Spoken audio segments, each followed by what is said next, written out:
Hello guys, welcome to BSN vlogs. ఇది Monday రోజు mini vlog అనమాట. ఇక అమ్మ అయితే 16 సోమవారం వ్రతంలో భాగంగా 8వ సోమవారం పూజ అయితే చేస్తున్నారు. 7 వీక్స్ అయితే సక్సెస్ఫుల్గా కంప్లీట్ అయిపోయాయి. ఆ 7 వీక్స్ వీడియోస్ కూడా మేమైతే అప్లోడ్ చేసాము. ఎవరైనా చూడకుండా ఉంటే చూడండి గైస్. ఇది 8th వీక్ అనమాట. ఇంకా 8th వీక్ పూజ అయితే చేసుకుంటున్నారు అమ్మ.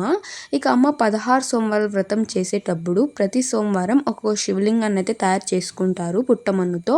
ఇక పూజ అయిపోయాక శివలింగాన్ని తీసి పక్కనైతే పెడతారు. ఇక అమ్మ అయితే పుట్టమన్నుతో శివలింగాన్ని అయితే చేసుకొని ఇక్కడ దీపారాధన అయితే చేసుకొని హారతి అయితే ఇచ్చి పూజ అయితే చేసుకున్నారు. అమ్మ ఈ పూజ చేయడానికి అయితే మార్నింగ్ నుండి అయితే ఫాస్టింగ్ కూడా ఉంటారు. ఏం తినకుండా జస్ట్ ఏదన్నా ఫ్రూట్స్ అలా అయితే తింటారు. ఇక అమ్మ అయితే తప్పకుండా వ్రతకథ కూడా చదువుతారు. మనం పూజ చేశాక వ్రతకథ చదివితేనే దానికి ఫలితం అనేది ఉంటుంది. ఇంకా వ్రతకథ అయిపోయాక పూజ అయితే కంప్లీట్ అయిపోతుంది. మా వీడియోలో అనిపించిందో కామెంట్ చేయండి. అలాగే ఇలాంటి మంచి మంచి వీడియోస్ కోసం మన ఛానల్ని తప్పక సబ్స్క్రైబ్ చేసుకోండి. బాయ్.